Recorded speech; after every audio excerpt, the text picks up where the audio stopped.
Satnam, and welcome everyone back to the show, and welcome Robert James Comer also back to the show. We have a very special broadcast for you guys today. We are going to be talking all about Leonardo da Vinci, his chart, his human design, his astrology, his star codons, his decans. As much as we can fit into this broadcast, we're going to bring it because Leonardo da Vinci was so, like, it's mind blowing to even look at all the different aspects of his works and, the history and like what he represents collectively for humanity as like a famous painter and all the things that he was. He was so much more than a painter. But we can't wait to dive in and welcome Robert. Thank you for being here again. And yeah, so excited. Yeah, thanks so much for having me on. It's so great to do this with you. And what a great project to really have a deep dive into this mysterious enigma of a man.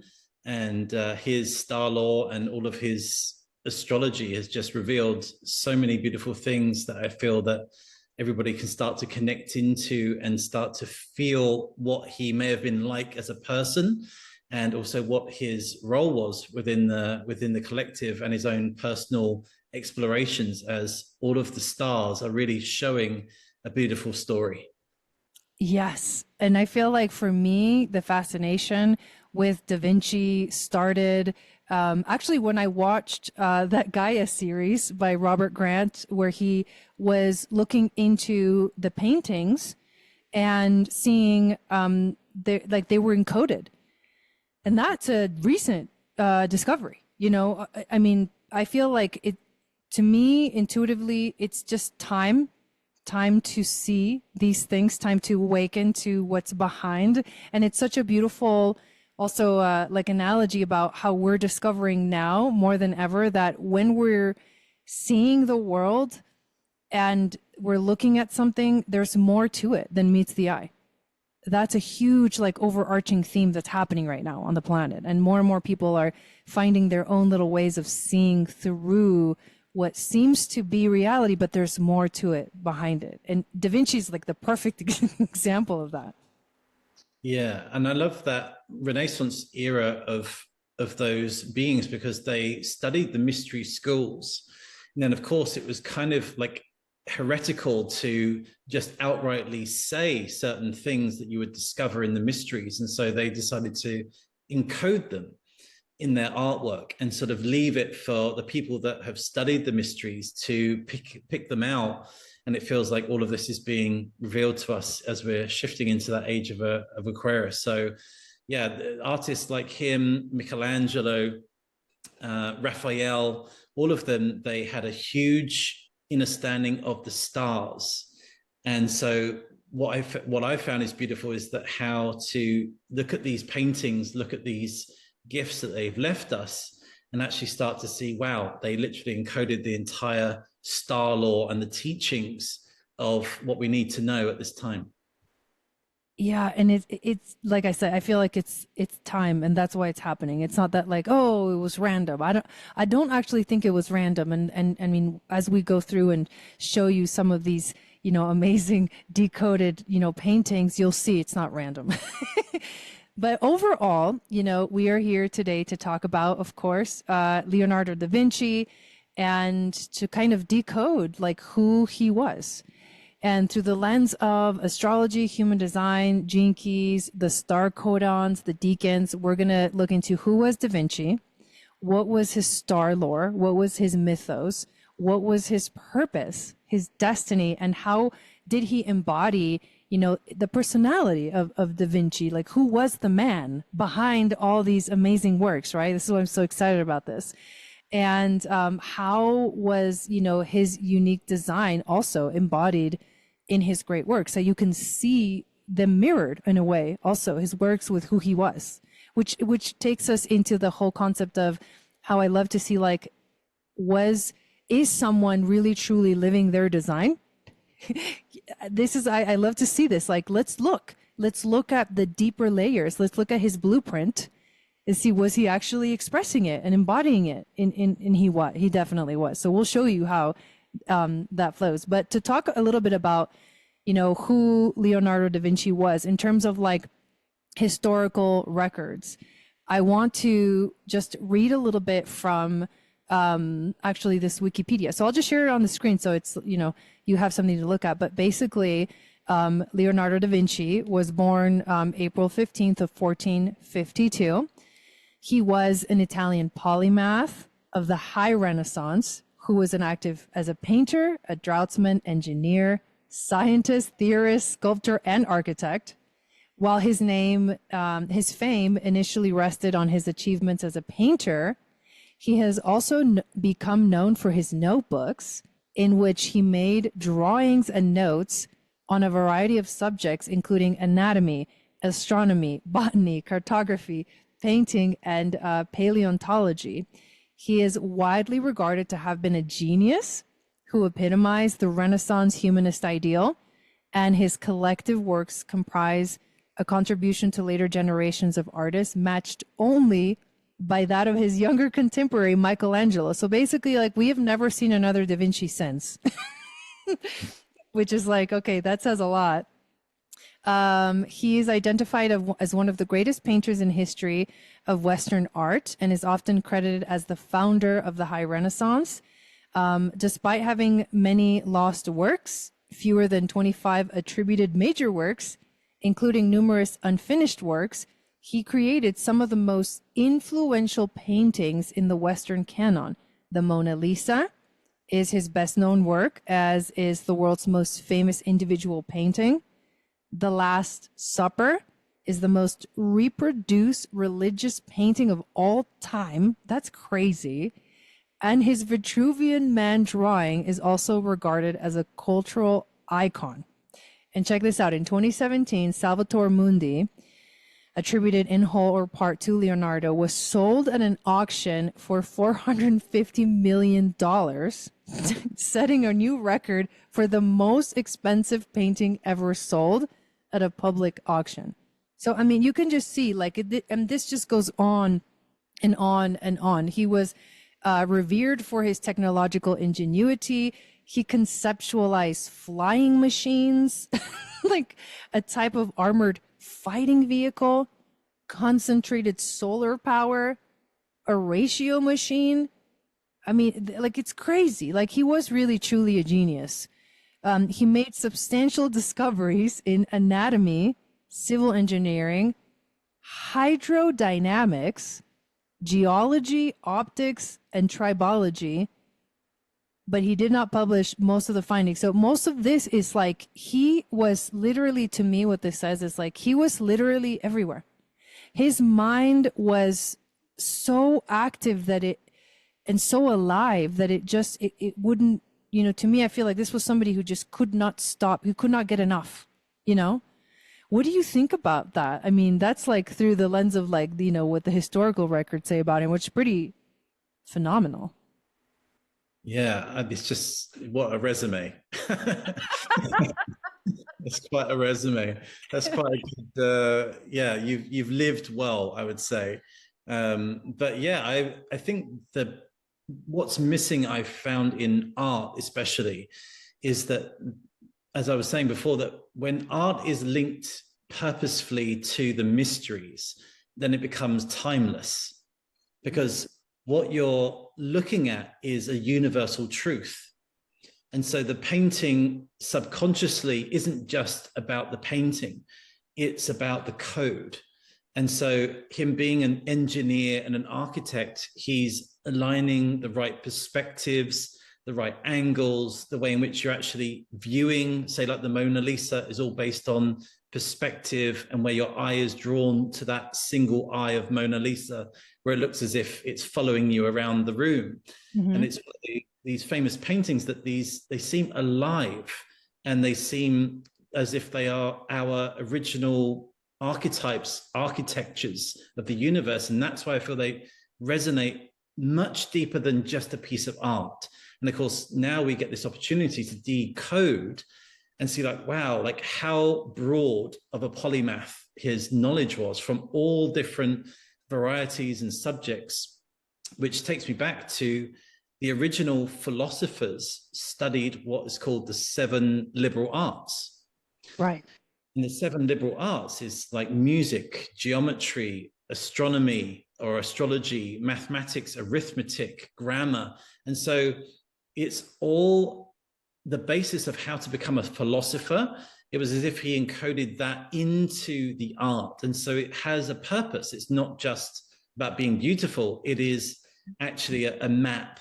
And so this is why I feel that something like that is timeless, that it's a truth that everybody can almost self-recognize within their self, within their own journey. And of course, things like the Last Supper, we're now finding are the entire zodiac. Right.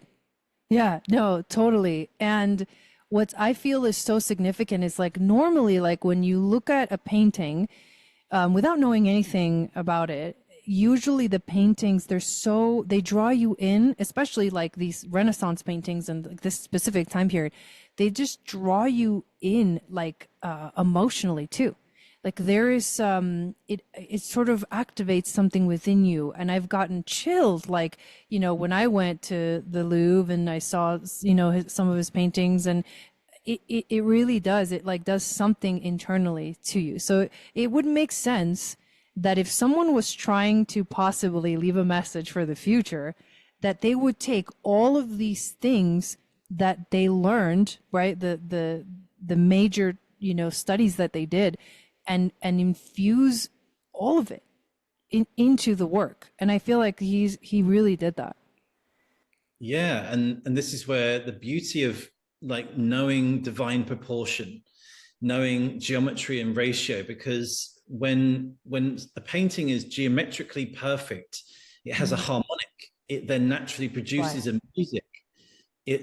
And so then you're not, the mind isn't occupied with why is this not quite right. Everything is perfectly aligned, and so then it takes the mind out of it, and then you have, like you said, a more an emotional, deeper connection. And so we know that when, for example, when people have perfect ratios, golden ratios within their facial features, we Right. see this as beauty. And so this is where it can become very overwhelming to us when we see something in perfect proportion. And so I feel that the mathematics that are behind it, the scaffolding that's behind that painting, is so geometrically and harmonically perfect that it allows us to go much deeper into like what does it truly mean. And that's why I say we know it as a cosmic truth at that point. Mm-hmm. Yeah. So, and it really truly is amazing when you see even, we're going to share some images in a little while about, where you find those specific, geometric connections and the star, in the sky, the constellations within the paintings. And I mean, yes. So what I want to start with, I'm going to, share his astrology chart, and I want to, while you guys get a chance to kind of look at it, I want to share the story behind like his actual astrology chart, because I was wanting to do a show on Leonardo da Vinci for a little while.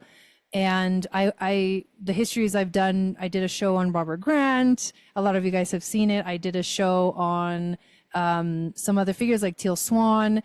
And it was all through the lens of, is this person living their design?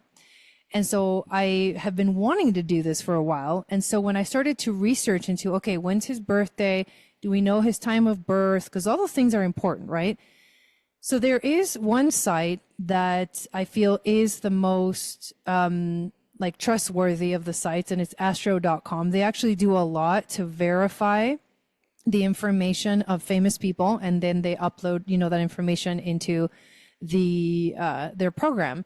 And so what ended up happening though is in the research of finding out like what is Da Vinci's astrology chart, I realized there's different versions of the chart.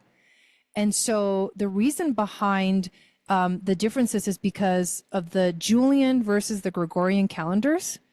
And then also that took me to dive deeper into, okay, what's the difference between the two? Why these and why this? And so I started looking in my astrology program. I started looking into the human design programs. With everything I know about the gates and the Jinkies, I was able to kind of put together and see like what were these discrepancies, right? And so I literally felt like I was on this mission to find which one was the more accurate chart, because there was like two versions, but then there's like a third version.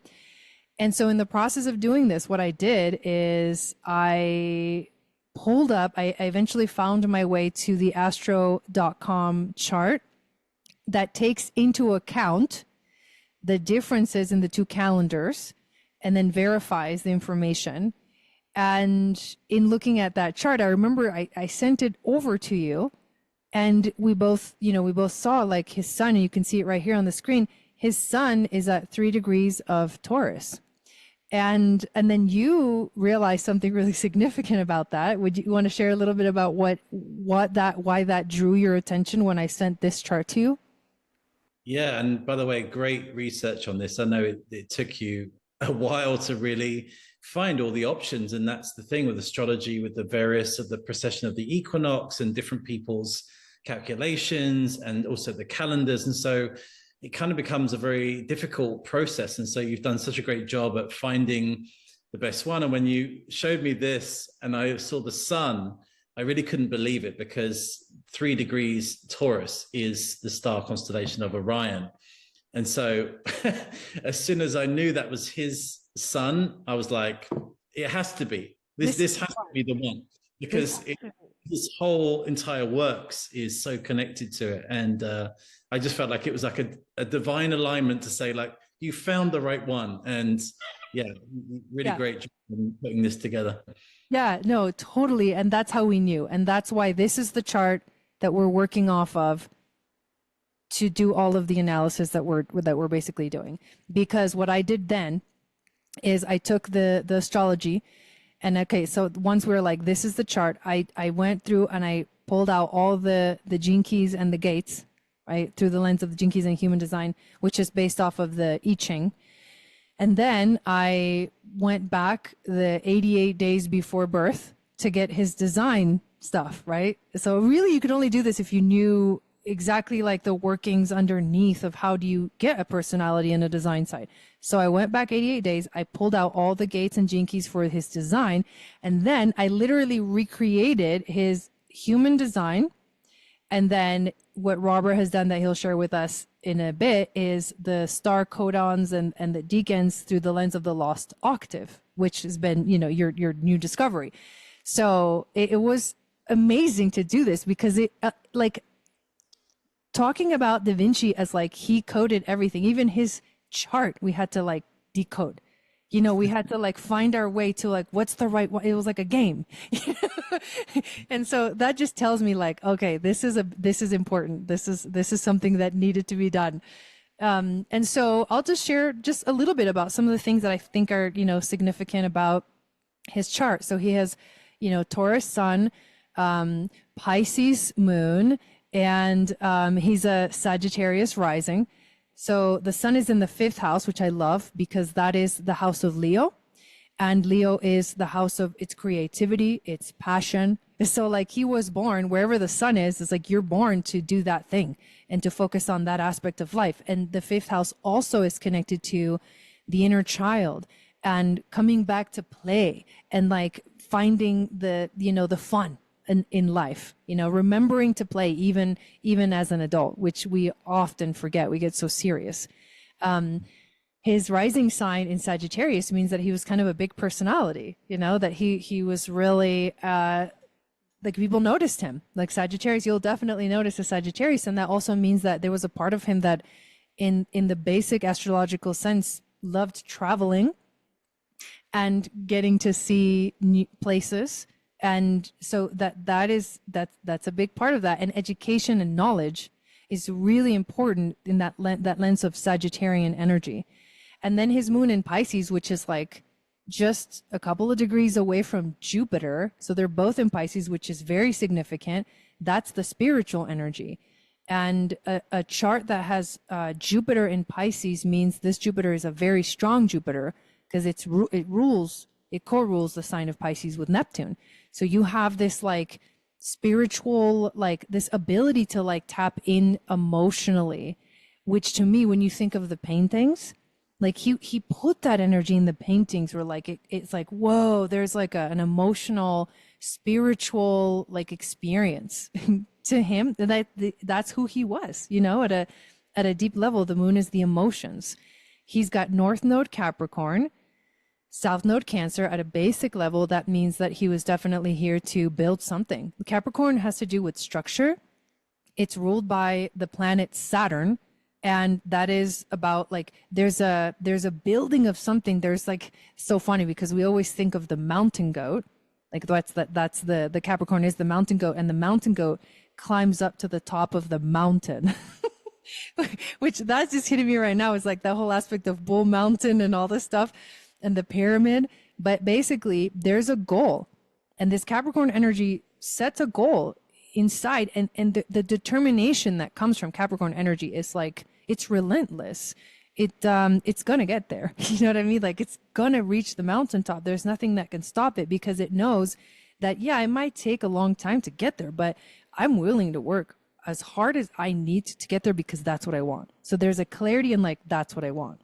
So that's at the, you know, the basic astrological level of like what the Capricorn energy represents. There's also like, you know, it's a feminine sign. So there is a little bit of a like embodiment of sacred divine feminine. For me, I always link this Capricorn energy to like, you know, the oldest wisdom, like a crone, you know, that can channel and really take like information like deep from the past and bring that wisdom into, you know, the present.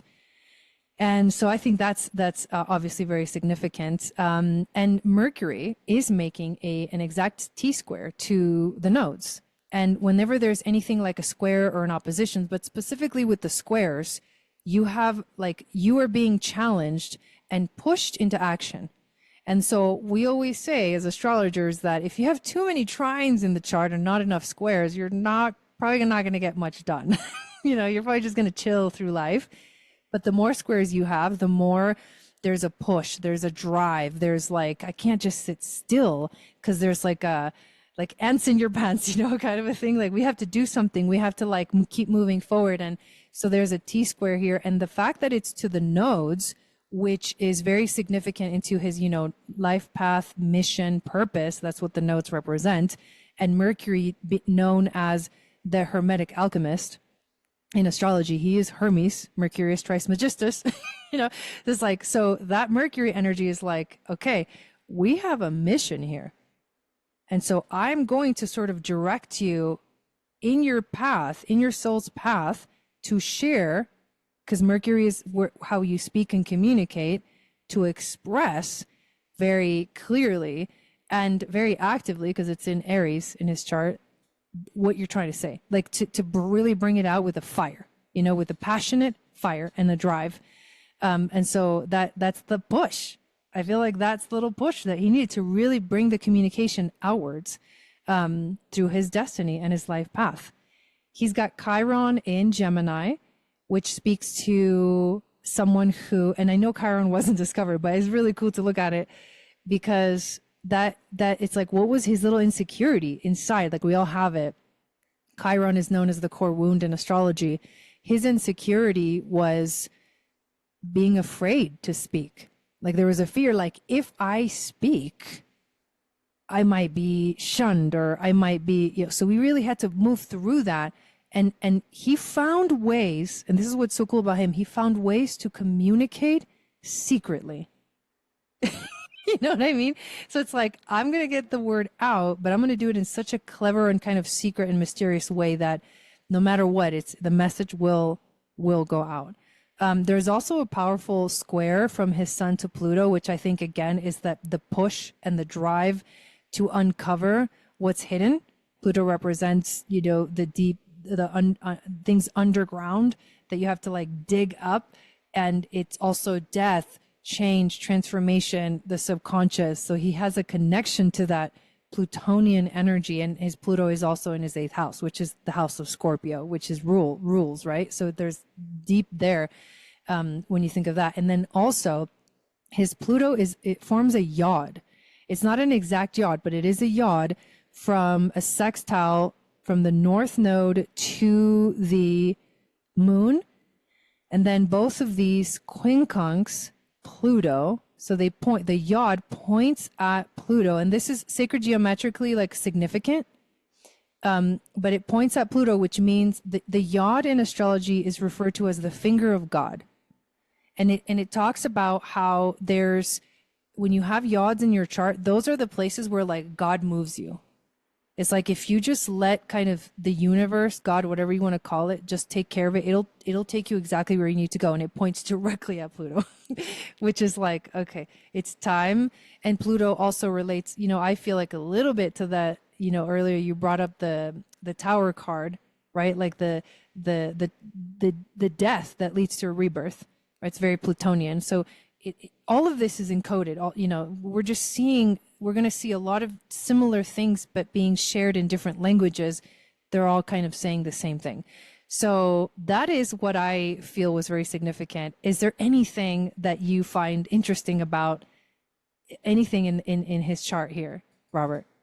Yeah, there's so much, and so great to hear you as well, decoding this and going through it. And there's so much when it comes to somebody's profile, and it's like, what things are we trying to look for? Any sort of patterns or anything significant in this? But what I liked about what you shared about with Capricorn, about its journey of climbing the mountain, this is actually really significant in the stars, because the Capricorn goat actually ends up in the arms of the Good Shepherd, which is in Taurus, which is where his sun is. Oh, wow. Capricorn energy climbs the mountain, the pyramid mountain, into the arms where Taurus is. And so I thought that was a beautiful synchronicity as you were speaking about that. But I'm very interested in the Saturn placement when we go into this, because that sort of shows us like what lessons were there for him to sort of perhaps overcome, what were the challenges that he would have faced as a man. And so there's so many parts to this, but the Pisces moon for sure, with that Jupiter, as you said, one of the original ruler of Pisces is Jupiter, can be seen as like the guru, or the high priest, or the one that has that wisdom that's there. And of course it's Zeus, it's like the god of the gods. So if anything, it's almost like the father of all heaven is like right there with the moon. So his emotions would have been so expansive, would have been dream times, would have been visions. It would have been half in this reality and half in another reality. And so he really was, as you say, like a time traveler, or seeing things multidimensionally. And then, as you said, about how could he encode this into images, because at that time, had you been very upfront about your beliefs, then this possibly could have been detrimental to your career, detrimental to even your life. And so that's that Chiron in there, as you've said, of like, well, I need to be really smart about how I move all of this into those that know will see it, those that, that I need to be protected from, they won't know. And so these are the subtleties as to why did he make so much effort to encode the paintings, hide the teachings. Why was he not just upfront and frank about it? It's because of the time he was in.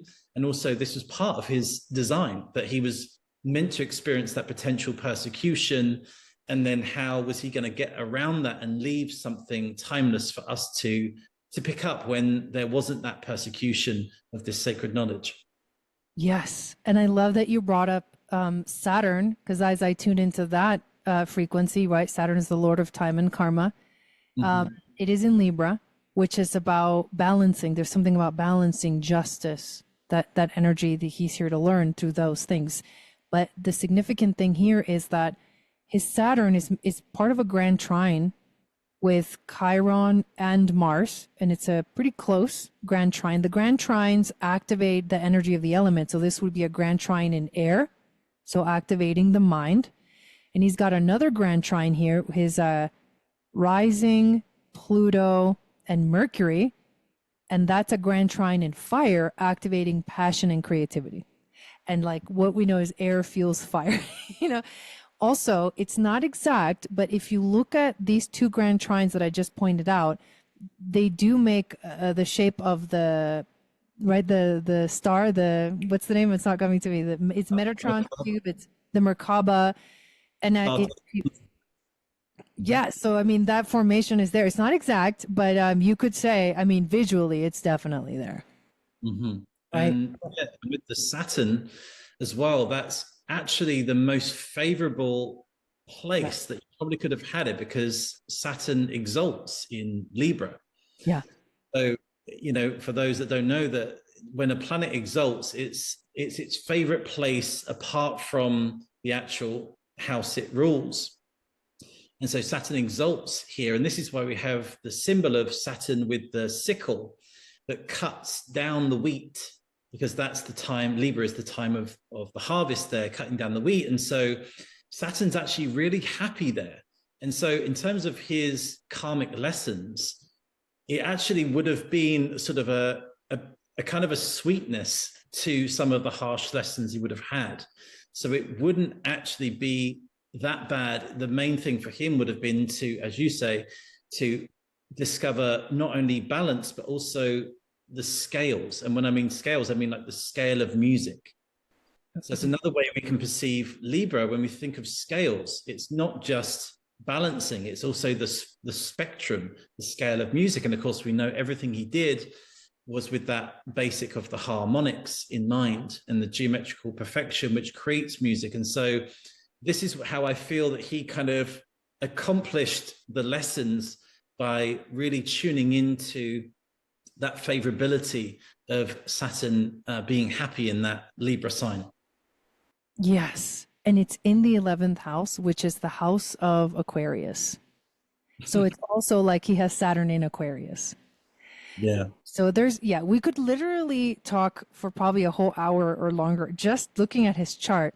One last thing I'll say, and then I want to look at his human design, is that his chart is ruled by Jupiter. Because whatever you have, the rising sign, it tells you what planet rules your chart. So he is a Jupiter ruled chart, which, and Jupiter in his chart is in Pisces in the third house of Gemini, that mercurial energy also coming through. So a lot of really beautiful and powerful placements there for sure. So here's what I'm going to pull up next. This is the recreated human design chart based off of the gates that I collected through his natal chart and then the design chart. And then I plotted them into the chart, and I basically colored in like which centers would be defined, which centers would be undefined, where would be like his hanging gates. So just like you would get any chart, which, and this is the craziest thing of it all, you guys. He turns out to be an emotional projector. And I even looked at his lines just for the first four, and he's a 2-4 profile, which means the 2 is the hermit, the 4 is the opportunist.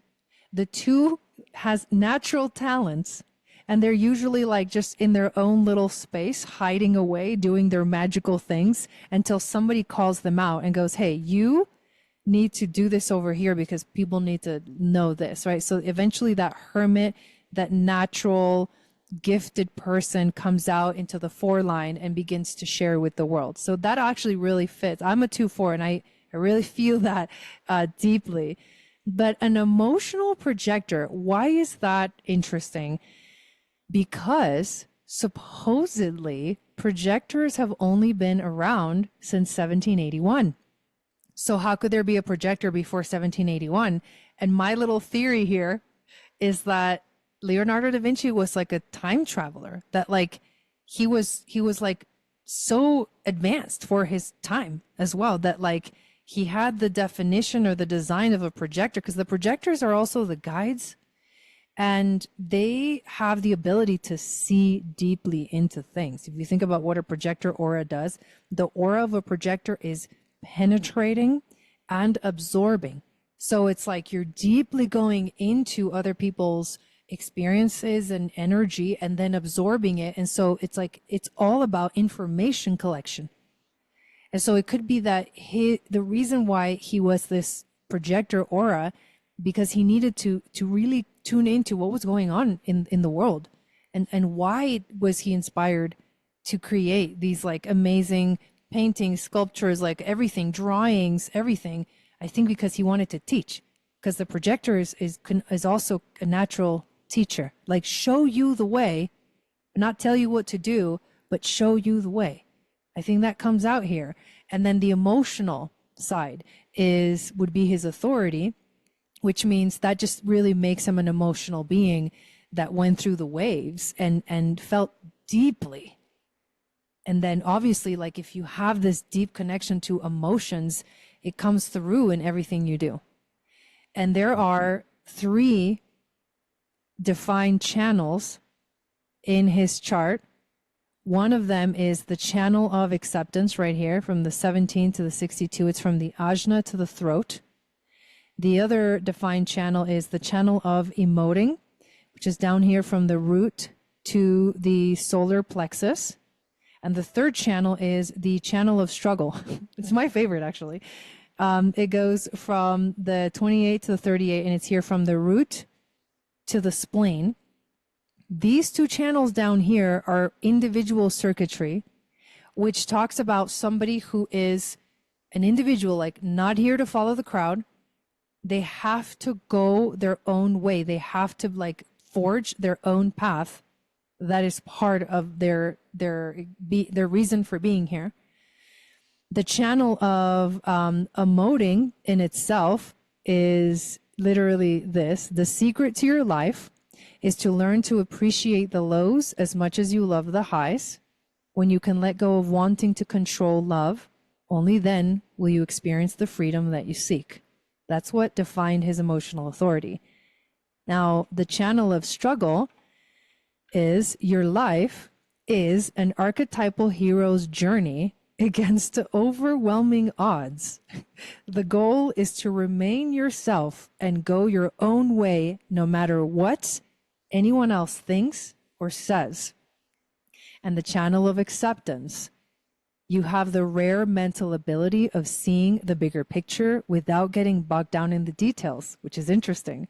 However, if you do not take the time to look at all the relevant facts and details, your long-term visions will inevitably falter. So what do you think about all that, Robert? Yeah, well, I kind of have a bit of an insight into that because I have an emotional authority as well. So it's very interesting that there would have been, let's say, that Jupiter, adventure, spirit, the wisdom, but there would have needed to be a lot of inspiration.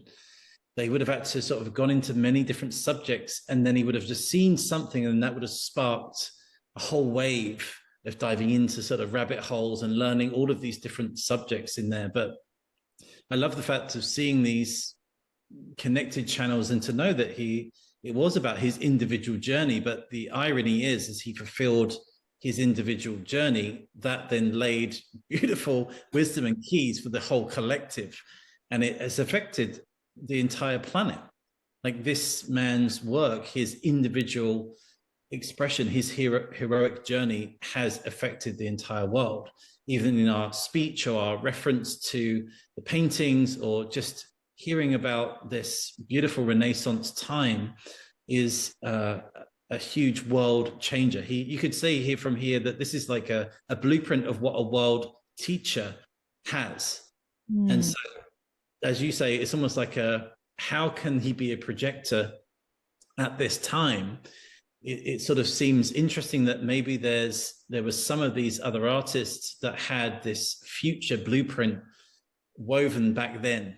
And so probably that's why it was so difficult to express what really he was feeling or sensing, because who else in the world is going to understand his perspective, because he's seeing it in a time that wasn't in his era. So in a way, this would give him such great validation. If he ever struggled with contemplating this, like, why does nobody get what I'm saying? It's like, well, you're way ahead of the pack, but maybe he knew that already. I think he probably did eventually figure that out.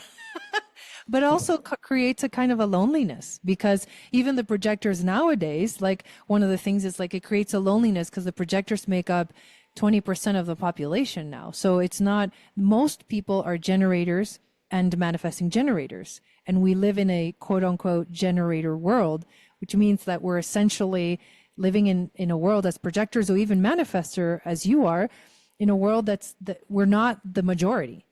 So the way that we function and the way that we work doesn't fit into the norm, right? Like if most people have this defined sacral where they're like, they have the life force energy to just like go, go, go. And we don't, you can feel the difference. It's very clearly to me now. I mean, it was always, but now I know why. So yes. And just tuning into his chart one more time, he was with a defined spleen. He was really intuitive, like deeply intuitive. Like even with this 48 gate, this is known as the well. It's like the deep layer of wisdom that comes through, like whenever someone asks for it, because he also had to be invited. That means that his strategy was to be invited.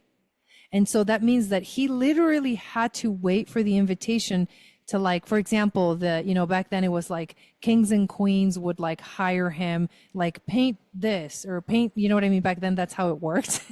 So, but that was in alignment, because once he showed what he could do, then the invitation started to come, would be the design of the projector. So he was also very grounded, very rooted. And then he was able to express what he thought through the ajna and throat connection and those thoughts and ideas. The detail part of it really it manifested into his expression, everything he created, because the throat center in human design is about manifesting. So just fascinating to me. Yeah. And I feel like it'd be interesting in this star law to look at his south node, right? Like where did he come from? Like how did he arrive on the planet at that time? What was he previously connected to? And of course his north node of like did he fulfill like his life? I feel obviously he probably did. But yeah, I can't wait to dive into all of that to see where he came from and where he went with all of these gifts.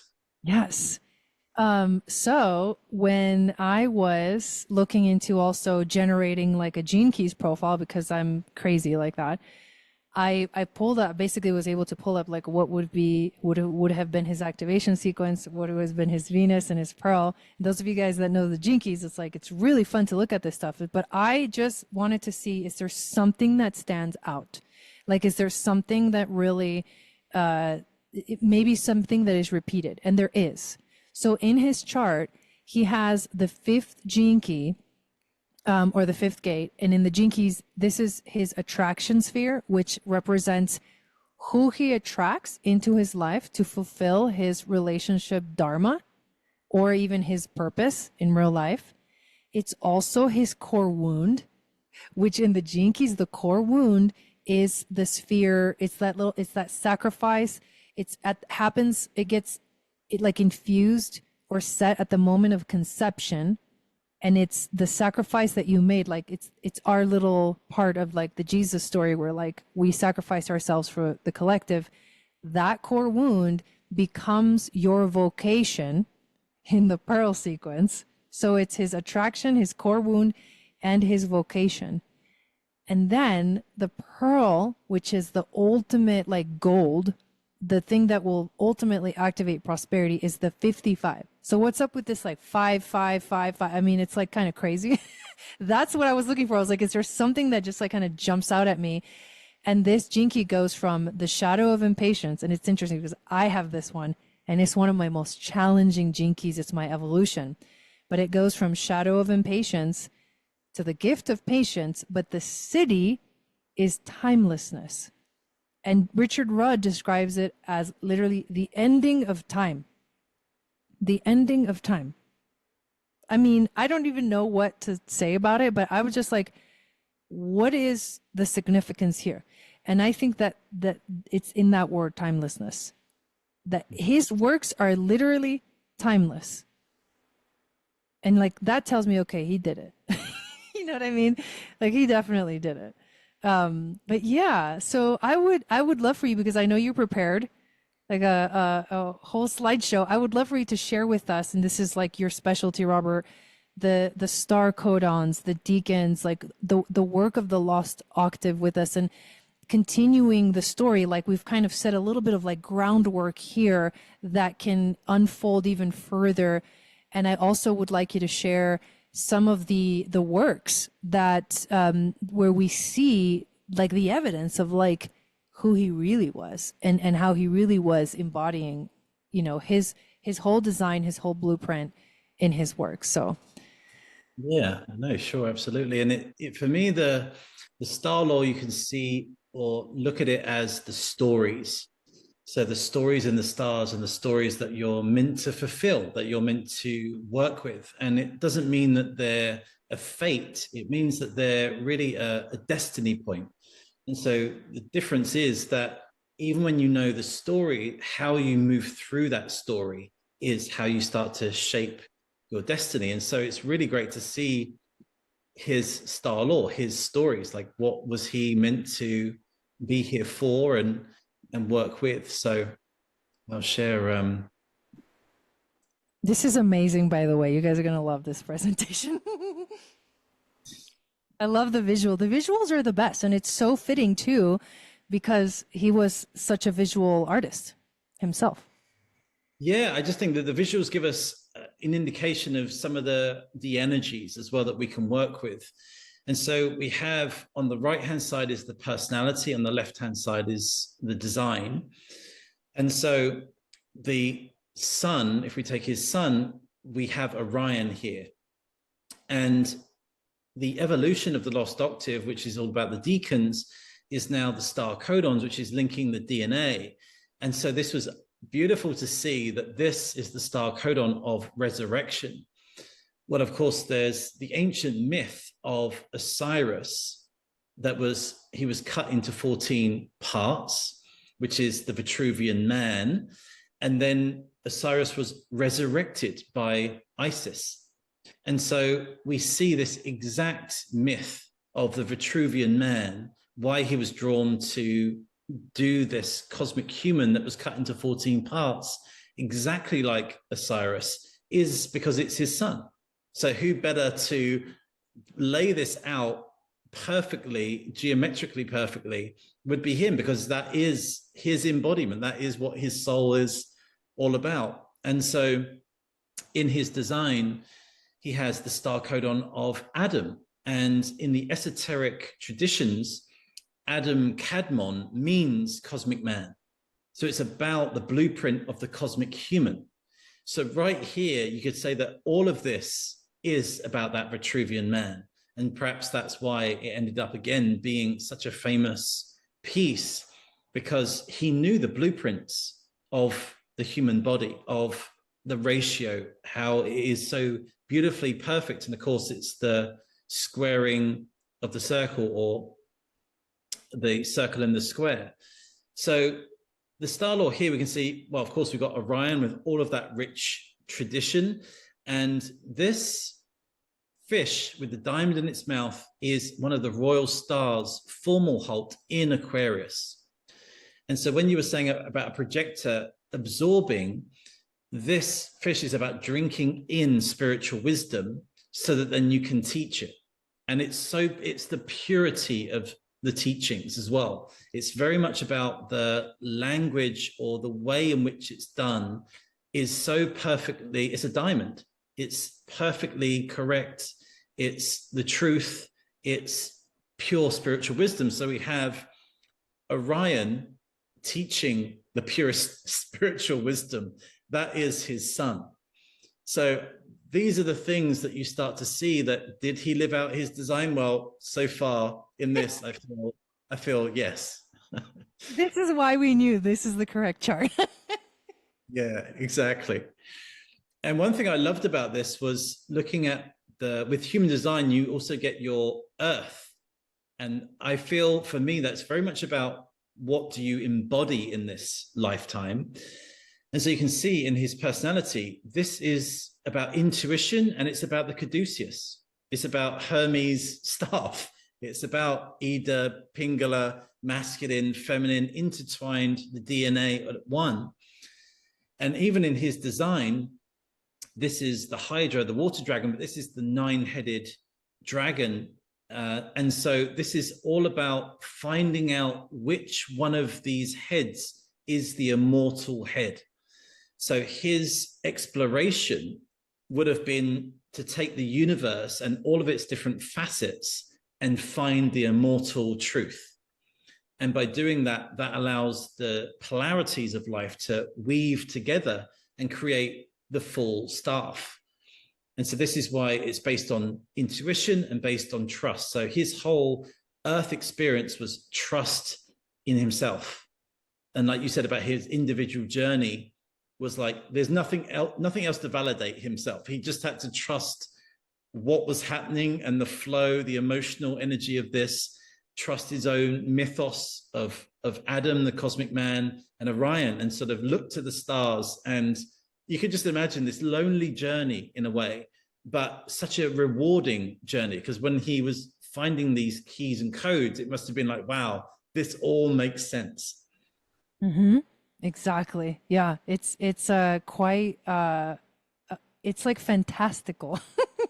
If that's even a word, you know? Yeah, exactly. And so I love this looking at the North Node, because in the personality, this is Sagitta, the arrow. This is the arrow of Zeus. So you're speaking about how important Jupiter is, and Yes. Jupiter is Zeus. And so here we have the double Zeus in a way, because Aquila, the eagle, carries the lightning bolt of Zeus, and this arrow is also the lightning bolt of Zeus. So the eagle is carrying this exact arrow in its talons. And so what is this about? This is really about aiming for the cosmic womb. So this is right at the winter solstice.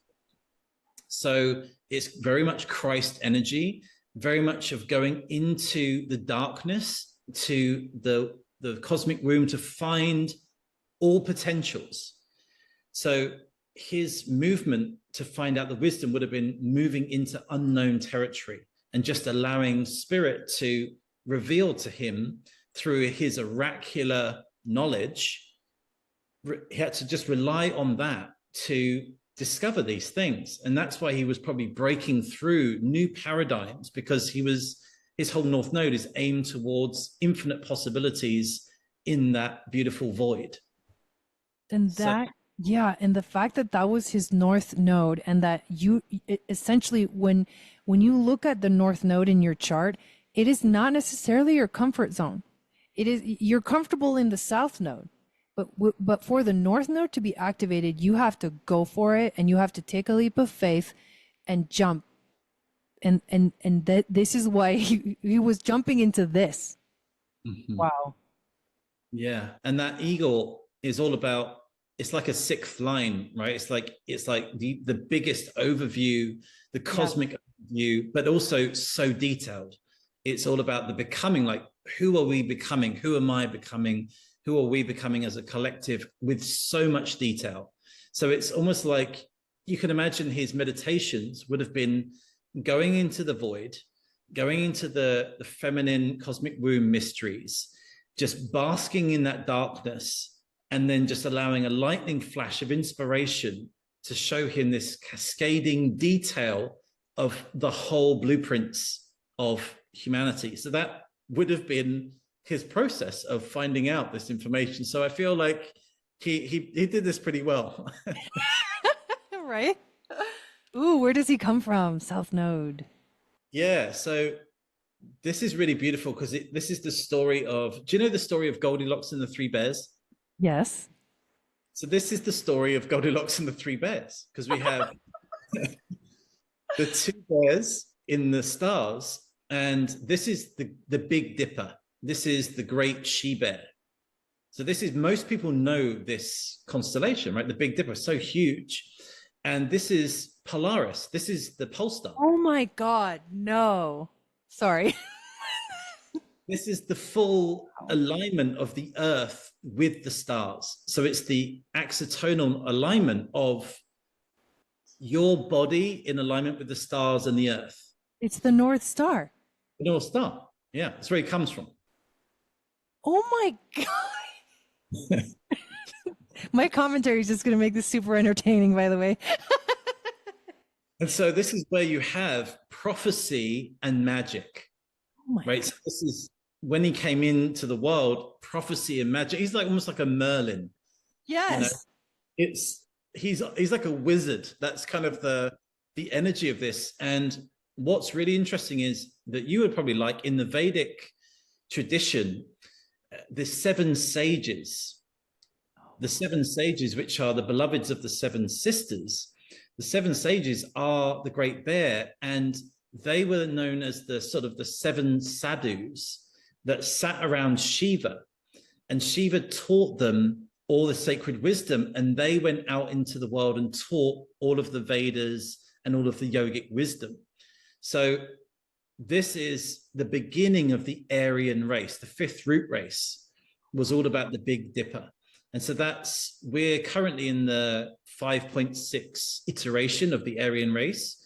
And so that all started when the Vedic texts started coming out. So this is almost like the sage's wisdom. So sage's wisdom in alignment with the North Star. It's literally like where humanity is going. He's already been there. The future. Yeah. I told you he's a time traveler. I love this. And so moving into the moon, this is what was really interesting. You're speaking about Pisces, and this point here is where humanity, where we are as a collective right now, is the star codon of lightning, but it's also the band. And the band is the ribbon that ties the two fish together. And that ribbon was tied to Aries, or the Cetus, the sea monster in Aries. And so this is all about swimming in two different directions, that we've been pulled in the humanity of this dualistic, one is a cosmic way and one is a terrestrial way. But once that band is separated, then actually we swim towards the age of Aquarius. So his moon was all about how do we free ourselves from the binds or the bondage of the old Aries zodiac, the tropical zodiac. How do we free ourselves from that and move into the new age? So this is what all of his moon was about, and this is the Tower card. So it's all about this sort of impact of collapsing of the old, rebuilding the new. That's kind of his emotional abilities in this. Wow. But it was done with so much reverence because his design is the altar. It's the altar in the stars. And so it would be about the sacredness of this. It wasn't just it was rebellious, but it wasn't rebellious without any care. It was about rebelliousness with the sacred wisdom to really make sure that we create the right pillar in the highest service. It's the altar to the divine in the stars. This is where we get the torch from the Olympic Games. This is the eternal flame. So his moon, his emotions were very much about how to move into the new paradigm, but feeling at home in the bliss of the divine. And so what a way for him to process his emotions. Yes. Is this one connected to Fomalhaut in terms of the star constellations? The moon? Yes, the lightning one, this deacon with the two dolphins, is in the stars. Is that close to the Fomalhaut and the Aquarius constellation? Is that what you're saying? It's about 20 degrees. So yeah, it's fairly close. So that's what I say. Once we move through this band, we actually swim and become that fish. Yeah, okay. Yeah, exactly. Yeah. So yeah, this is what you're seeing here. So perfect. I love the connections. Yeah, it's got a great story of moving from the age of Pisces into the age of Aquarius. That's very much part of his emotional authority. Here we have the eagle again. And speaking of authority and authenticity, yeah, in his design, we have the oracular wisdom, the eagle eye, and this lightning ability. So you would say his inspiration would become like a flash of inspiration. Like he would almost see the whole tapestry in an instant. So he would have divine epiphanies a lot of the time. That's how his mercurial mind would have worked. And then what I love about this the most with Mercury is that to find out that this is the queen of heaven, Cassiopeia. This is Aries, the beginning of the wheel. And so this is all about authenticity, but it's authenticity through the feminine. So his way to express and share, it wouldn't have been harsh expressions or harsh, like this should be this. It would have been done in almost a beautiful, almost a royal way. Like the way he expressed himself probably would have been with almost a royal eloquence. And that's probably why he got commissioned with The in royal. invitations.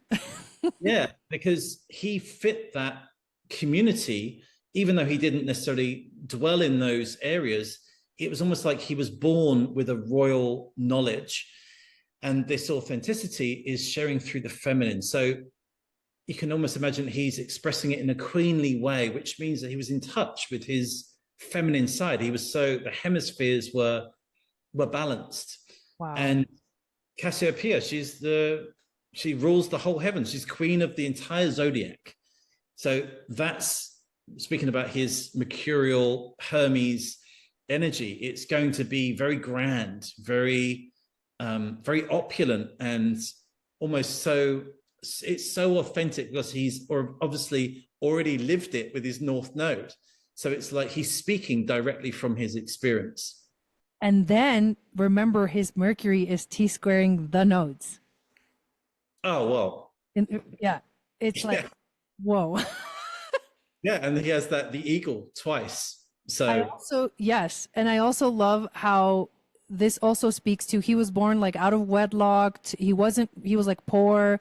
He made his way up, which is also the Capricorn. Like you start at the bottom and you make your way up, North Node Capricorn. So, wow. And so this one, I would say, is probably the gem of this that I found, is that his Venus is the river Nile in the stars. Get out. So his connection to the pyramids and the Nile is where his love was. His love was all about the pyramids. And that's where he has the willingness, which is that the willingness to pursue it, right? Often we have do we take the step? Do we take the chance? Do we put ourselves out there? That's the willingness. And because he had so much love for the whole story of Egypt and unfolding those mysteries, that's what put him through. And again, in his design, this pattern is a start codon. So it starts the whole genetic code. So he knew that in order to, you can perceive a start codon as a way to upregulate your genes. So with genes, you can deregulate and upregulate them. And so when you have a start codon, if you upregulate your genes with a start codon, it means that you're literally changing your DNA.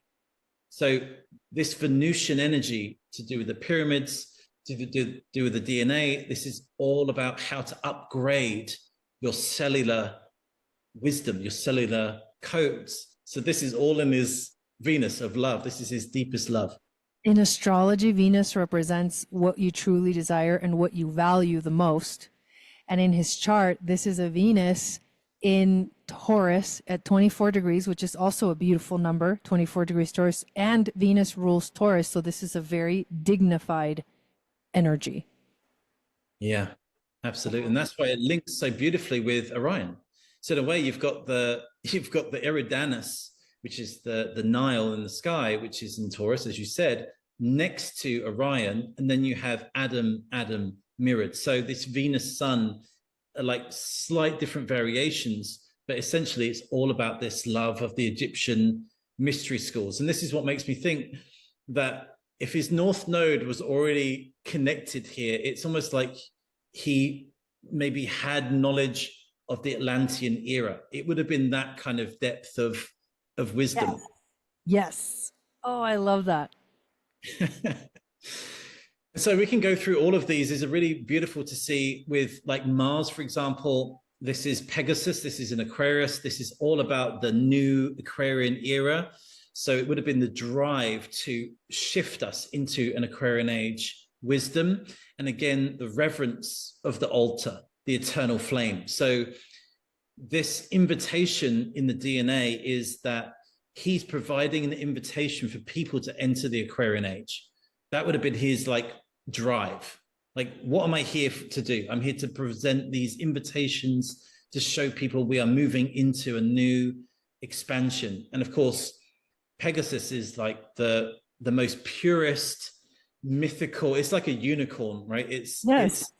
It's so abundant in every single way, but of course it holds that purity. And so everything he did would have been in sacredness and in purity. So there you can really see how he would have shared only what was authentic, only what was true, directly true for him. And with a Mars in Aquarius, it's future focused. Yeah. Action that is focused on the future. And here's Pegasus again. Yeah.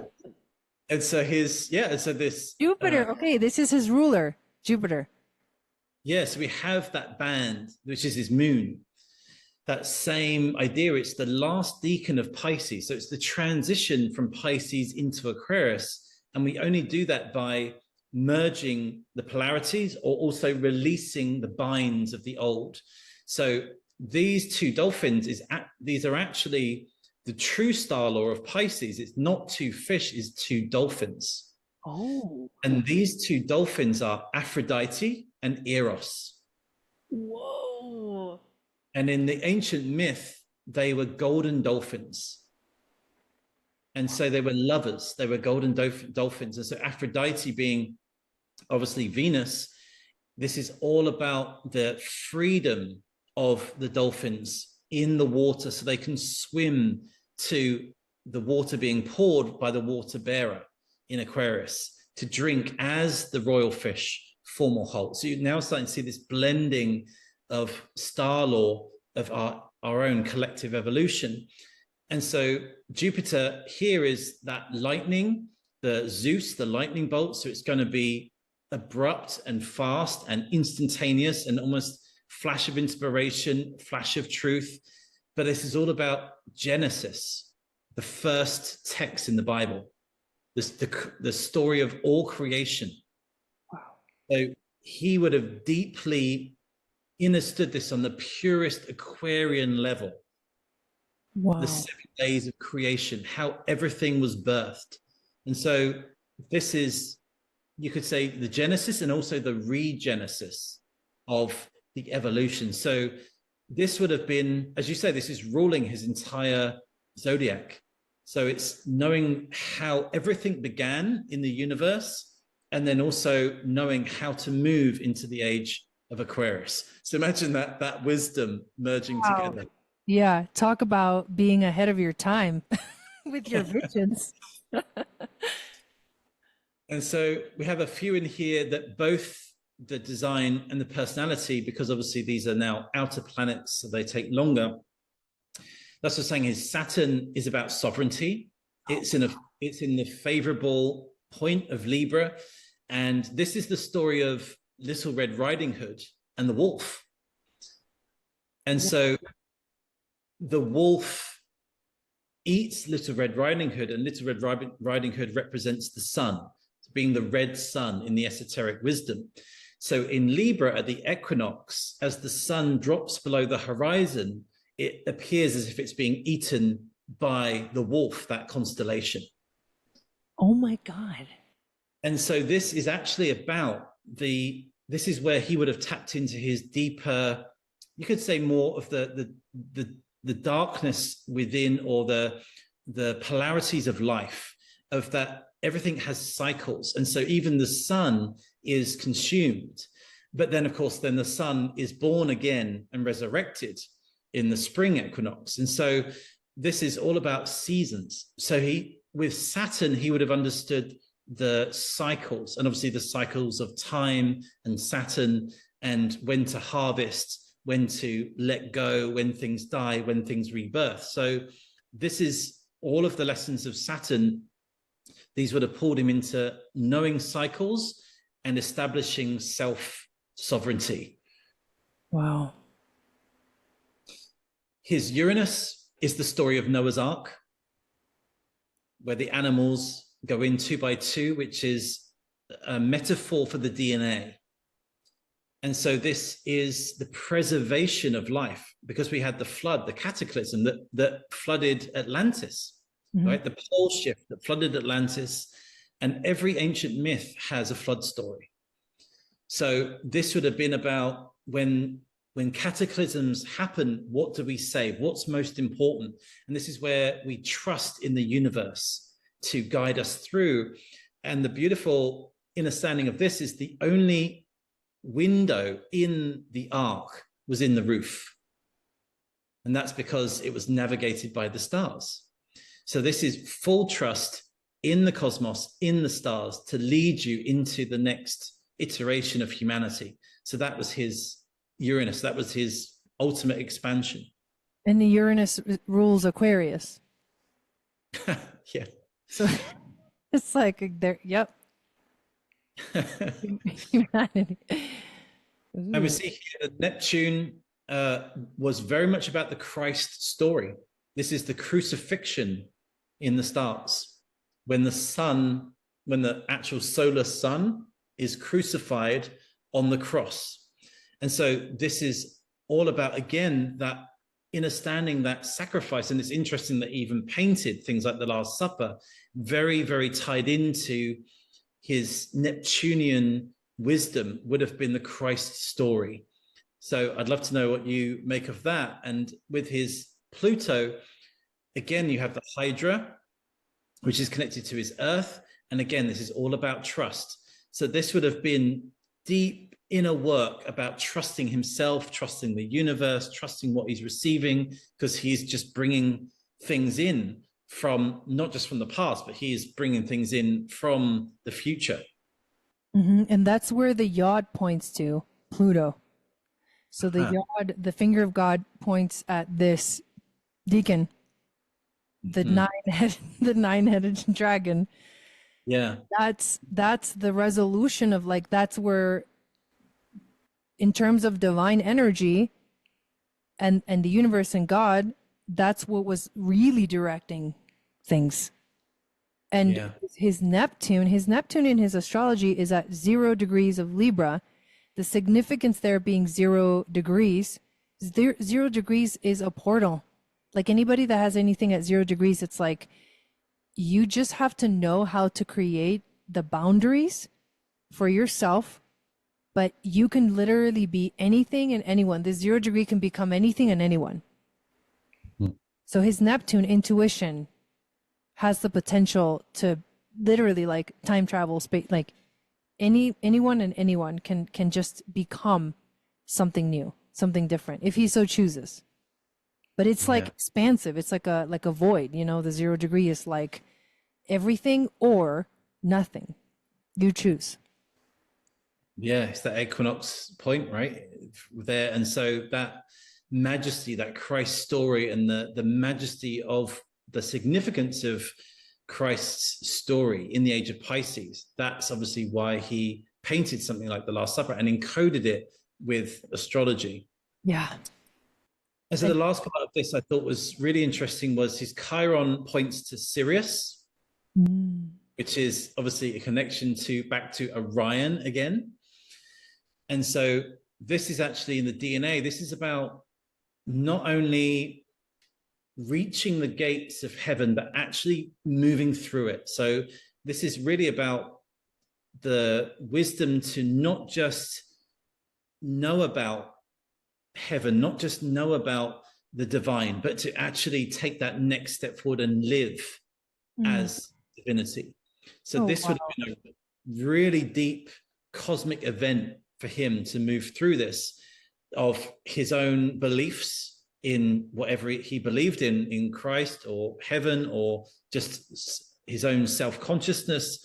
He would have had this battle to take this leap, to fully move through it, and to be it, to live as it. And of course, living as it in those times perhaps would have been very difficult, right? To sort of to know yourself as the divine back then would have probably been a huge quantum leap in consciousness.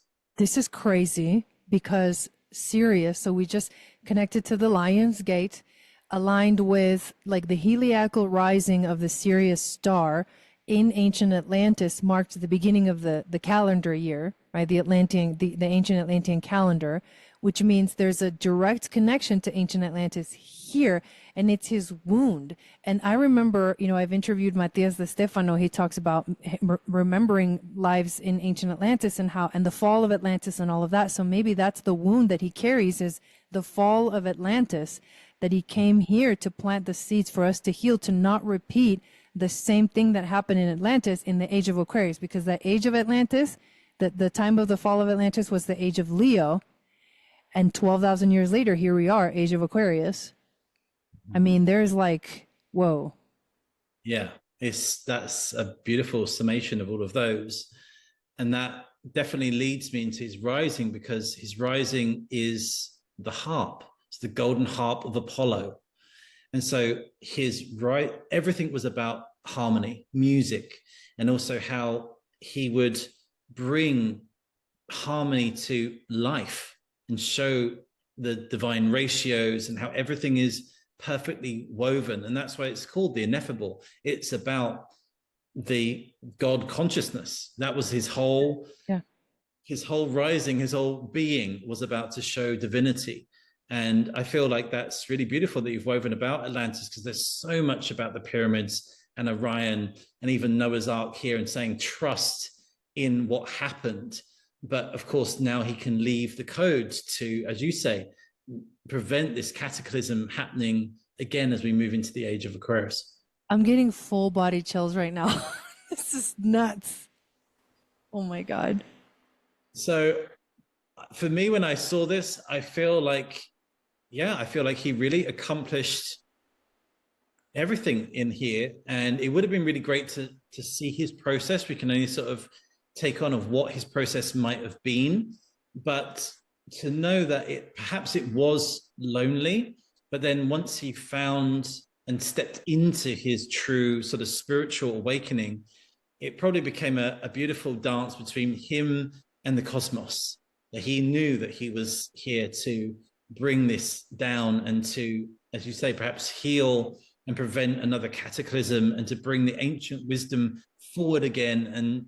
And he probably knew that we would see this at the right time. It would unfold at the right time. And I love all of his style. There's so much to dive into. Yeah, I think my favorite is his Venus. Like every time I look at that picture, the lotus flowers, the blue, and Venus being the goddess of love and beauty, and like, and in her being in Taurus, and I just feel that Venus and his sun are two that just, wow, blow my mind. Yeah, I love that. And as I was saying, that even in his moon, we have Venus, Aphrodite, and Eros. Mm-hmm. So it would have been almost very tantric as well between lovers. It would have been a lover's moon. And of course, Venus exalts in Pisces. So it would have been very Venusian, tantric, about everything, almost like having a love relationship with life. That would have been very much his emotional state. I love that. An emotional authority, Wow. So that gives us a bit of an insight into his star lore and some of the stories that he played out. Mm-hmm. Yes. And fascinating to see the connections between how beautiful the star lore and the deacons and the stories bring life to someone. Because when you're looking, everything brings life, right? We understand, okay, when you look at his human design, what was the general energy of that? When we look at, his astrology, but these stories really bring it to life in a way that I've never seen anything like it before. It's entertaining. It's amazing. It's like, wow. Yeah. And this is our original Atlantean technology, actually, the deacons. are, they've been preserved in the Dendera stone in Egypt. And so then converting that, and Babylon had another version similar to that, but it's all the other constellations. We've been working with just the 12 constellations, but all of these other constellations were always there. And so this is where we found all of our myths, the Greek mythologies. And so when we weave it together, like seeing that Jupiter is Zeus, automatically gives you an idea of its energy. And of course, Zeus, right? Jesus. It's like how these names are all woven in. And so the star stories, as you say, give us an idea of how his life would have unfolded, and perhaps at different times as well, because I think the Chiron comes in about 50 years old. Yeah, the return. Yeah. Yeah. So we could think that maybe by the time he got to 50, he was like, well, you know what? I'm just going to put it out there. I'm just going to step into this. I'm going to be this. And if I get persecuted for this, or if it's like, then so what? I need to put out the truth. And so that kind of would have been his moment to have just gone for it, which I kind of feel would be really fun to have been around in that time.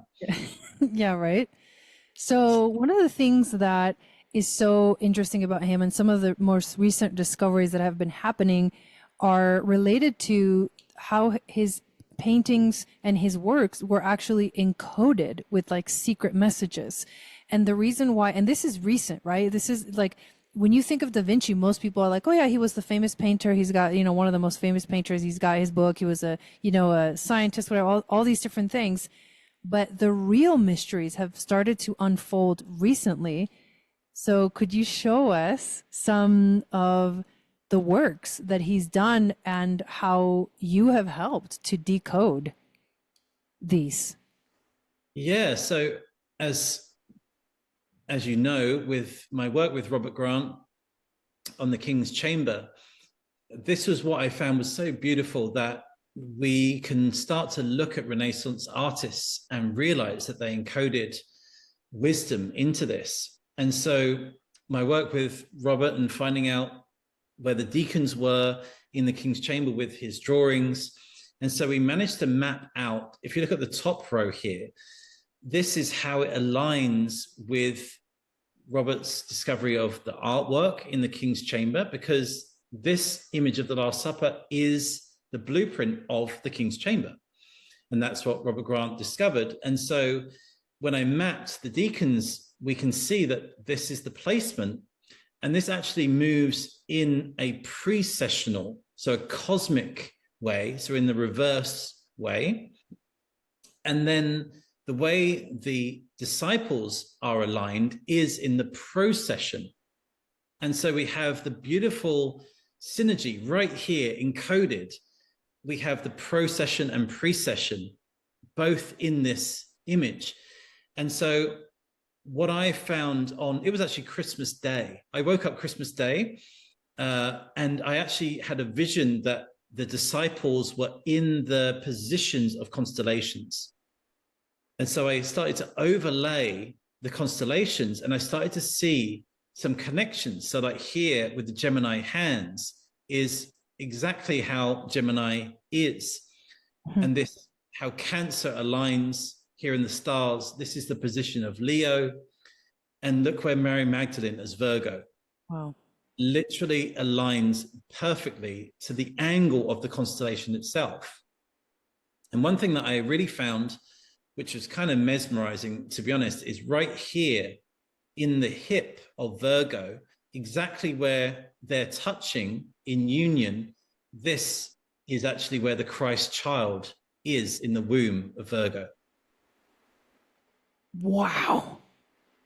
So I feel that Leonardo da Vinci actually was saying in this that between them, Mary Magdalene is actually pregnant with child. And he's explaining this through the stars. Yeah. Go on. So when I even overlaid, and you can see here, the arms here is the arms of Libra, the balancing. We have Scorpio that's coming behind Sagittarius. And you can actually see how these people are in the positions. Even here with Pisces, you see the head coming down and the hands come exactly on this line. And Mm-hmm. so I feel that as Da Vinci was creating this, he was encoding all the constellations, encoding the King's Chamber. And of course, right above here, there are 36 slots, which are the 36 deacons. And it's on the roof exactly like the Dendera stone is. Oh my God. So this is how, when you look at these connections, you're like, it's so perfectly encoded. It really tells us this great story. But one thing that I found, which was, it was the most mind-blowing for me when I looked at this, because I thought, well, okay, we're seeing what they call the three planes, but there's the fourth wall. When you, in movie making, they call it the fourth wall, which is you are the fourth wall that's observing this. Well, in the King's Chamber, if we were to stand looking at this exact scene, we would be standing in the age of Aquarius. And so in order to truly understand this painting, we needed to be in the age of Aquarius. And this is what he encoded in this painting. And that's what blew my mind. If you were standing in the King's Chamber looking at this, you would have to be standing in the age of Aquarius. Can you explain that to someone who doesn't know what the relationship is between this and the actual King's Chamber? So basically, what's been discovered is that the way that the painting is like portrayed, it is like a replica of standing inside the King's Chamber. And then Robert Grant also discovered, along with you, the different constellations that are like etched on the walls of the King's Chamber. And then you guys discovered that it's actually a star map of the sky, and all the constellations fit in their right places, and they're etched on the walls in the King's Chamber. And that's how you guys sort of came up with the whole picture of what did he really do? Mm-hmm. So can you show us the picture of the King's Chamber? Yeah. So this is the full map. And it started with, as I was writing the Lost Octave about the deacons and the star law, and I got connected to Robert, and he showed me in the group that he runs, that he was like, oh, I've seen all these etchings and I've been drawing them. And as he's showing them, I'm thinking, these are the deacons. I'm like, exactly what I'm writing about is what you're drawing. And so we started to see, like, well, on this part of the wall, there should be the fish. In this part of the wall, there should be Pegasus. And lo and behold, in his drawings, he's literally drawn them. And so this was like, wow, they are in the perfect order in the King's Chamber. So there's a lot of information on here, but you would essentially enter the King's Chamber here in Aries. So this is the spring equinox. Mm-hmm. So that makes perfect sense that you would enter at spring equinox, which is the beginning of the whole astrological wheel. So this would be, in the human design terms, the 25.2 right here.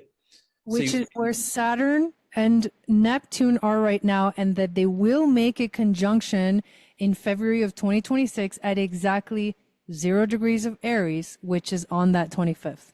So it's the initiation. Oh, wow. It's the hero's journey. It is the fool that, like, it's Orion, the hero's journey. I mean, you just can't make this stuff up.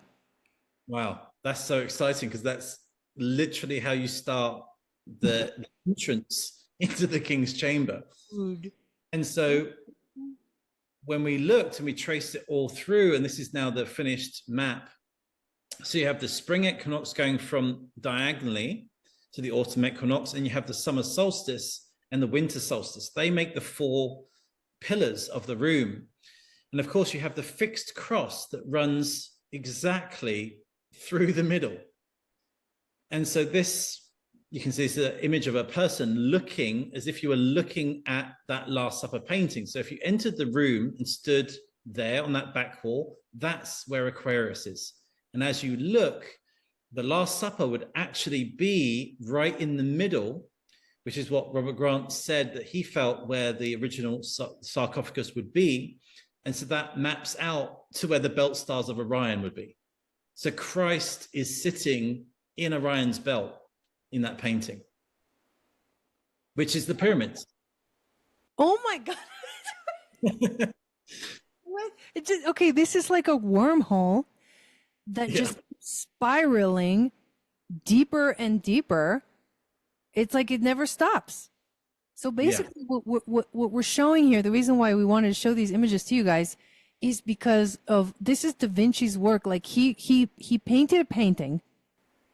Inside of it, he like hid secret messages.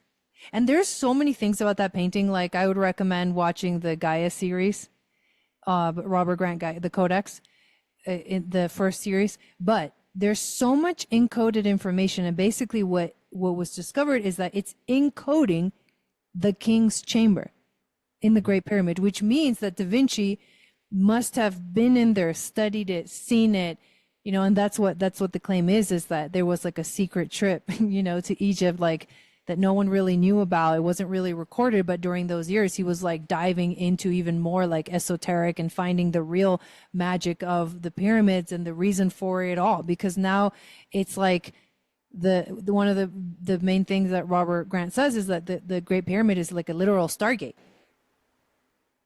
Yeah, and now it can validate it with the star constellations and all of the deacons, and so it makes sense that all of that Dendera wisdom would be on the walls, right? It's like they're merging now into the king's chamber, and so this is where we can actually see that the 13th sign, Orpheocus, which I revealed was Sophia, is in the center here, in alignment with where Orion, the missing 114th constellation, would be.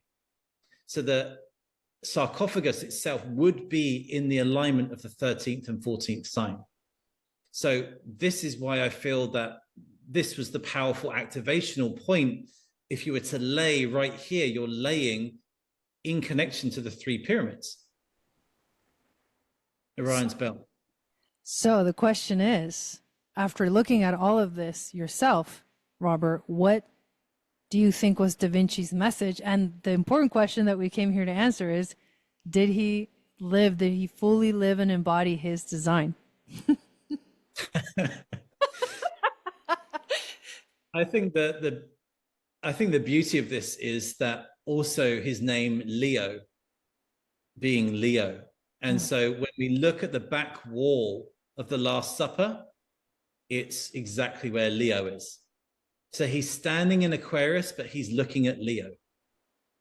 And so I think subtle things like that, to me, it's just such a beautiful, the way he wove everything in, and the fact that the Last Supper, it's like almost like a cosmic joke, right? Is that he wove the Last Supper as the king's chamber. And so it's so beautiful to see that he would know all about the stars. He would know about the divine proportions. And that if we were to really examine that painting, that room, then we would start to realize that it was all about the king's chamber. And it's all about, really, that king's chamber is it's that portal to the stars, right? To the universe. So laying in that sarcophagus wasn't about death. It was actually about being fully alive as the universe. And so even the harmonics of the room, I calculated in music, there's the sun, the music for the sun actually is the dimensions of the room. And so the sun moving through the zodiac is the exact harmonics of the room. And the number, This is a clock. yeah, the number that is the hertz frequency is 126. 126 hertz is the sound of the sun moving around the room. And in the Vitruvian Man, in the top right hand corner, he's written 126. Oh my God. This is Yeah, you can't like this is the stuff that will like turn your brain into mush. And like we're still like trying to figure out exactly what this is all about. What I see here is I see the astrology tells me this is a clock.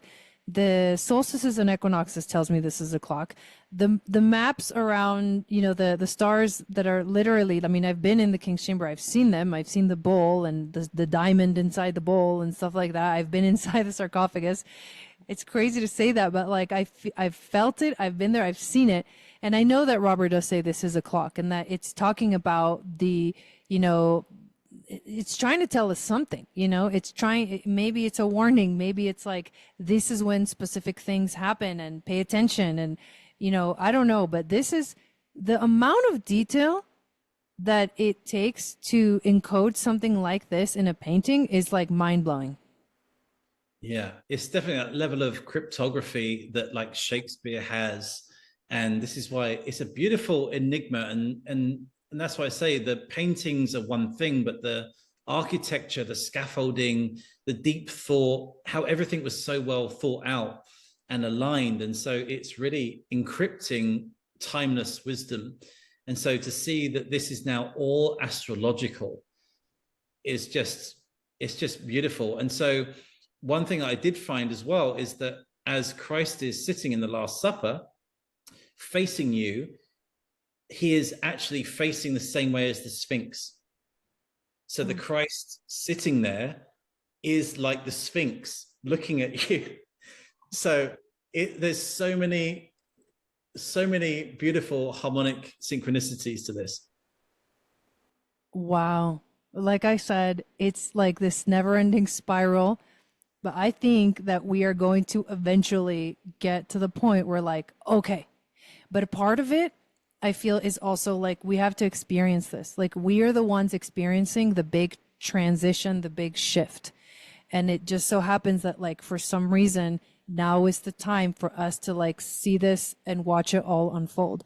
And so, to kind of wrap up some thoughts about everything that we've looked at and everything that we've discovered, it's like I feel there's no doubt in my mind Leonardo da Vinci was 100% living in his design, his purpose. He fulfilled his purpose. I fully believe by looking at all of this that he was definitely like a timeless soul, possibly, came from the future, experienced different timelines and was here to like plant the seeds that would eventually, once our consciousness was ready to find it again, to see it again, because I feel like these are all things that we know but we forgot.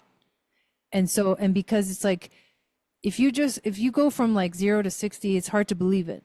But if you slowly, uncover something, and then the next piece of the puzzle arrives, and then the next piece of the puzzle arrives, when you do this gradual thing, and eventually you start to see, oh my God, I get it, then you're so much more like there. You know it, you feel it.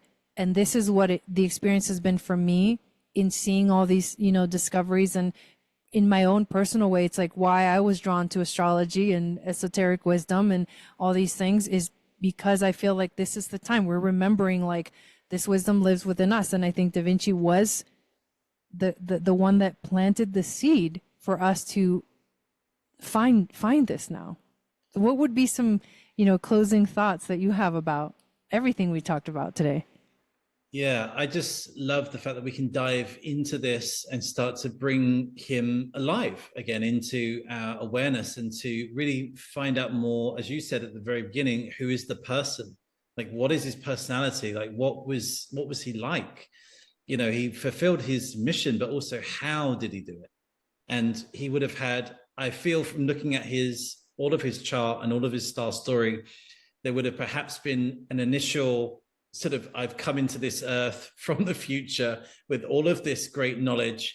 It feels a very individual journey of that. I know I'm somehow different and I have a huge drive to search and discover the entire cosmos and to study all of these things. And he had an innate talent and the eye to be able to do that and to bring cosmic knowledge into an architecture for people to understand. And then as I feel that as he developed his way of emotional mastery, of realizing he was a lover of life, Mm. then I felt that he would have had this some kind of spiritual awakening or a more clarified connection that he is this divine connection to the divine, that he can actually speak about this, that he can encode this. And as I said, I feel that that Chiron moment for him would have been that moment like, well, I'm pretty well established now. I'm just going to push the boundaries. I'm going to dare to encode this ancient wisdom. But all of it came from his Jupiterian adventurous spirit, right? To go to Egypt, to look at the king's chamber and make an early drawing of it with all the dimensions, and to be like, when he got that commission to do the Last Supper, he must have been like, this is where I'm going to link Christ's story to Egypt, and fused it with astrology. And he must have just had such a great time knowing that somewhere down the line, probably as we finish the age of Pisces into the age of Aquarius, that people will look at this, or hopefully people will look at this, and they'll see what a great time he had and how much love he wanted to share to move the collective forward. So yeah, he would have been a great guy to hang around with. Oh my God, right? The best. Yeah, and that word trust that kept coming up in his star lore, and the trust that it must have taken, like you said, for him to do the things that he saw, to like bring those things to life that he saw in his mind. You know, because it's one thing to think it, it's another one to actually put it down on paper and materialize it. And I think I'm so grateful that he did, because we're like, I mean, it was all meant to be, you know. But how magical for us, you know, to have this like treasure hunt that he left us. So it has been so fun to do this with you. Thank you so much. Thank you for bringing your knowledge and your wisdom, and for telling us the stories. And it's amazing. Like, I feel like this really gave a complete picture of Da Vinci. And, you know, I'm just excited for everyone out there to see it and see what they think about it. Yeah. Thanks so much, Jai, for all of your work of decoding the actual astrology and those degrees. And I think that we knew this was going to be beautiful when it came to Orion being his son. That was like the icing on the cake. And so yeah, a lot of hard work behind the scenes of getting all that together, and so great to weave this with you and discover who the man of Da Vinci was. Mm. Yes, thank you so much. And thank you everyone for watching this video. Let us know in the comments what you think, anything coming through for you. And we'll definitely have to do this again sometime, Robert. Yeah, absolutely. I can't wait for the next one. Maybe Michelangelo. We'll see. Thank you guys for watching and listening, and we will see you all again next time.